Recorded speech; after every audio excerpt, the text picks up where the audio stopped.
اللهم صل على سيدنا ومولانا محمد افضل صلواتك بعدد معلوماتك وبارك وسلم وصل عليه.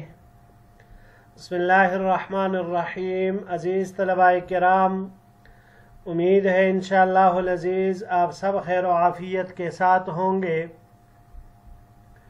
جامع السنن الترمذی جلد ثانی کے ابواب فضائل القرآن عن رسول اللہ صلی اللہ علیہ وسلم کے پہلے باب ما جاء فی فضل فاتحۃ الکتاب کے ساتھ اللہ جل شانہ کے فضل و کرم سے ایک مرتبہ پھر آپ حضرات کے خدمت میں حاضر ہونے کا موقع ملا.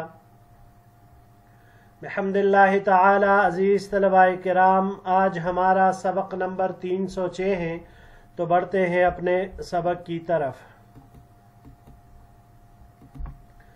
باب ما جاء فی فضل فاتحۃ الکتاب، یہ باب سورہ فاتحہ کی فضیلت کے بیان میں ہے. وبه قال حدثنا قتيبة قال حدثنا عبد العزيز بن محمد عن العلاء بن عبد الرحمن عن أبيه عن أبي هريرة رضي الله تعالى عنه. ہمیں روایت کی قتیبہ نے، انہوں نے روایت کی عبد العزیز ابن محمد سے، انہوں نے علاء ابن عبد الرحمن سے، انہوں نے اپنے والد یعنی عبد الرحمن سے، اور انہوں نے حضرت ابو ہریرہ رضی اللہ تعالیٰ عنہ سے روایت کیا ان رسول اللہ صلی اللہ علیہ وسلم خرج علی ابی بن کعب فقال رسول اللہ صلی اللہ علیہ وسلم یا ابی وهو يصلي فالتفت ابی فلم يجبه. حضور نبی کریم صلی اللہ علیہ وسلم ایک مرتبہ حضرت ابی بن کعب رضی اللہ تعالیٰ عنہ کے پاس تشریف لے گئے تو حضور نبی کریم صلی اللہ علیہ وسلم نے آواز دی، اے ابی، اور وہ اس وقت نماز پڑھ رہے تھے. حضرت ابی ابن کعب رضی اللہ تعالیٰ عنہ نے توجہ کی لیکن جواب نہیں دیا. وصلى ابی فخفف ثم انصرف الى رسول اللہ صلی اللہ علیہ وسلم. حضرت ابی ابن کعب رضی اللہ تعالیٰ عنہ نماز پڑھتے رہے اور نماز کو مختصر کیا. پھر وہ نبی کریم صلی اللہ علیہ وسلم کی خدمت میں حاضر ہوئے. فقال السلام علیک یا رسول اللہ. حضرت ابی رضی اللہ تعالیٰ عنہ نے عرض کیا، السلام علیکم، اے اللہ کے رسول صلی اللہ علیہ وسلم. فقال رسول اللہ صلی اللہ علیہ وسلم وعلیک السلام ما منعک یا ابی ان تجیبنی اذا دعوتک. حضور نبی کریم صلی اللہ علیہ وسلم نے فرمایا وعلیک السلام، اے ابی، جب میں نے تمہیں بلایا تو کس چیز نے تجھے روکا کہ تو نے مجھے جواب نہیں دیا؟ فقال یا رسول اللہ انی کنت فی الصلاۃ. حضرت ابی رضی اللہ تعالی عنہ نے عرض کیا کہ اللہ کے رسول صلی اللہ علیہ وسلم میں نماز پڑھ رہا تھا. قال افلم تجد فیما اوحی اللہ الی ان استجیبوا للہ وللرسول اذا دعاکم لما یحییکم. حضور نبی کریم صلی اللہ علیہ وسلم نے ارشاد فرمایا، اللہ جل شانہ نے میری طرف جو کلام وحی کیا ہے، کیا تم نے اس میں یہ بات نہیں پائی کہ جب اللہ تعالیٰ اور اس کا رسول تمہیں بلائے تو تم انہیں جواب دو. اگلے سلائیڈ کی طرف بڑھتے ہیں جی. قال بلا ولا اعود انشاء اللہ. حضرت ابی رضی اللہ تعالی عنہ نے عرض کیا کہ جی ہاں بالکل، اور اگر اللہ نے چاہا میں آئندہ ایسا نہیں کروں گا، میں دوبارہ اس طرح نہیں کروں گا. قال اتحب ان اعلمک سورة لم ينزل في التوراة ولا في الانجیل ولا في الزبور ولا في القرآن مثلها. حضور نبی کریم صلی اللہ علیہ وسلم نے ارشاد فرمایا، کیا تم یہ بات پسند کرتے ہو کہ میں تمہیں ایسی صورت کی تعلیم دوں جو کہ نہ تورات میں، نہ انجیل میں، نہ زبور میں، اور نہ ہی اس کی مثل، اس کی مانند کوئی صورت قرآن کریم میں نازل ہوئی؟ قال نعم یا رسول اللہ. حضرت ابی بن کعب رضی اللہ تعالیٰ عنہ نے عرض کیا، ہاں کیوں نہیں اللہ کے رسول صلی اللہ علیہ وسلم. فقال رسول اللہ صلی اللہ علیہ وسلم کیف تقرأ فی الصلاۃ. قال فقرأ ام القرآن۔ حضور نبی کریم صلی اللہ علیہ وسلم نے ارشاد فرمایا تم نماز میں کیا قراءت کرتے ہو؟ تو حضرت ابی رضی اللہ تعالی عنہ نے سورہ فاتحہ کی تلاوت کی۔ فقال رسول اللہ صلی اللہ علیہ وسلم، حضور نبی کریم صلی اللہ علیہ وسلم نے ارشاد فرمایا والذی نفسی بیدہ ما انزلت فی التوراۃ ولا فی الانجیل ولا فی الزبور ولا فی الفرقان مثلها وانها سبع من المثانی والقرآن العظیم الذی اعطیتہ۔ اس ذات کی قسم جس کے قبضے میں میری جان ہے، تورات، انجیل، زبور اور قرآن میں اس کی مانند کوئی اور صورت نازل نہیں کی گئی ہے، یہی سبع مثانی ہے اور وہ عظیم قرآن ہے جو مجھے عطا کیا گیا ہے۔ ھذا حدیث حسن صحیح، یہ حدیث حسن صحیح ہے۔ وفی الباب عن انس بن مالک رضی اللہ تعالی عنہ، اور اس باب میں حضرت انس ابن مالک رضی اللہ تعالی عنہ سے روایت مروی ہے۔ جی عزیز طلباء کرام، سورۃ فاتحہ، اس کی فضیلت کے بارے میں فضائل القرآن میں پہلا باب امام ترمذی رحمہ اللہ نے مقرر کیا۔ قرآن کریم کے فضائل عزیز طلباء کرام اتنے زیادہ ہے، بیان کرنا چاہے تو وقت کم پڑ جائے گا، ہم کم پڑ جائیں گے، لیکن ان قرآن مجید کے فضائل ختم نہیں ہو سکتے، اتنے زیادہ ہے۔ سب سے بڑی فضیلت اگر ایک مختصر جملے میں اس کو بیان کرنا چاہے تو سب سے بڑی فضیلت قرآن کریم کی یہ ہے کہ یہ اللہ کا کلام ہے، بس اس سے اوپر کوئی بات نہیں، اور اس سے بڑی فضیلت کوئی ہو بھی نہیں سکتی۔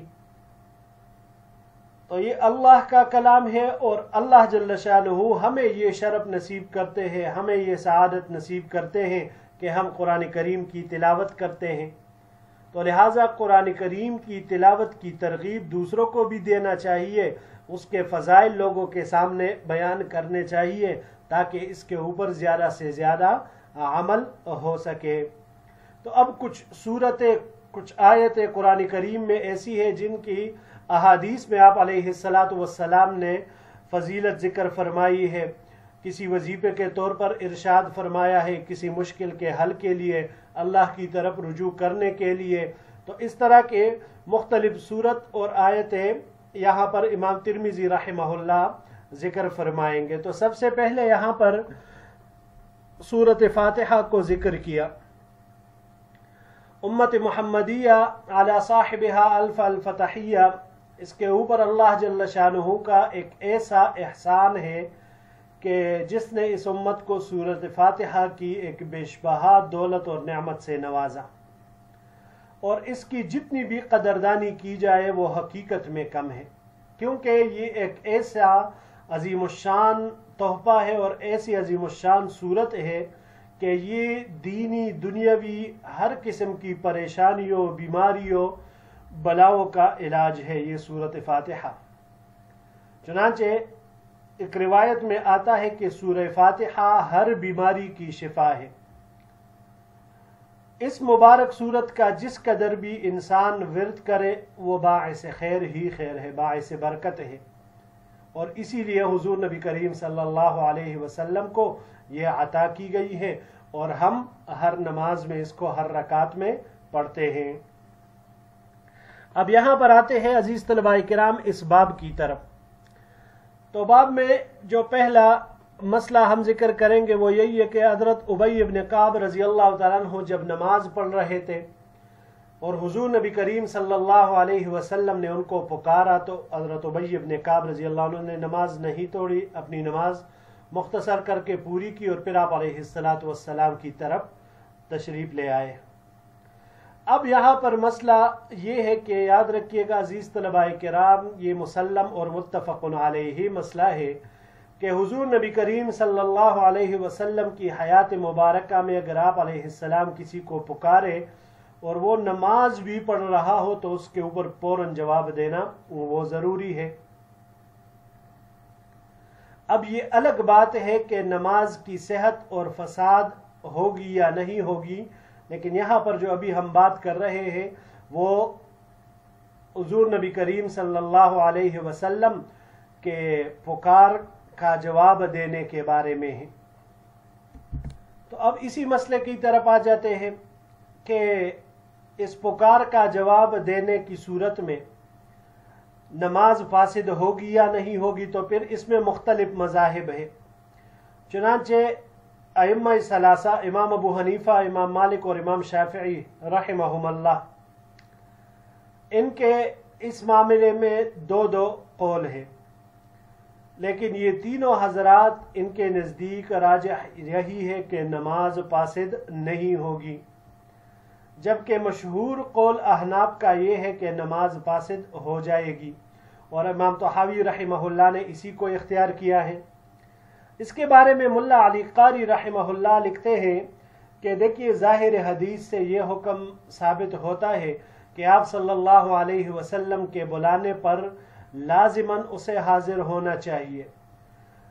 اب جب کہ وہ بندہ نماز پڑھ رہا ہو تو نماز فاسد ہوگی یا نہیں ہوگی، تو حدیث مبارک میں حدیث الباب میں یہاں پر بھی اس کے بارے میں کوئی ذکر نہیں ہے کہ ہوگی یا نہیں ہوگی، نماز فاسد ہو جائے گی یا صحیح ہوگی، تو حدیث میں اس کا کوئی تذکرہ نہیں ہے۔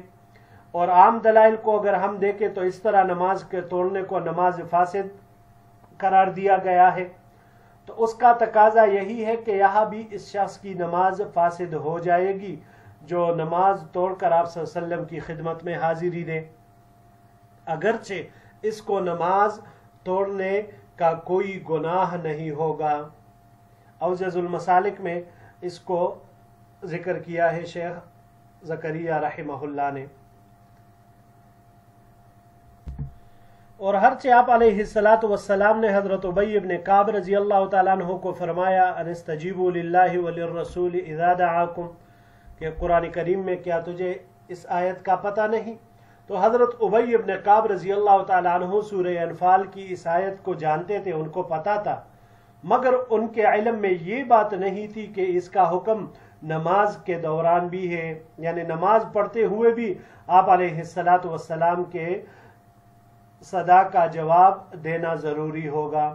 تو اسی وقت ابی ابن کعب رضی اللہ تعالیٰ عنہ کو یہ بات سمجھ آئی، تو اسی لیے فرمایا کہ میں پھر سے یہ ایسا نہیں کروں گا، ولا اعود انشاء اللہ، اگر اللہ نے چاہا تو میں دوبارہ ایسا کام نہیں کروں گا۔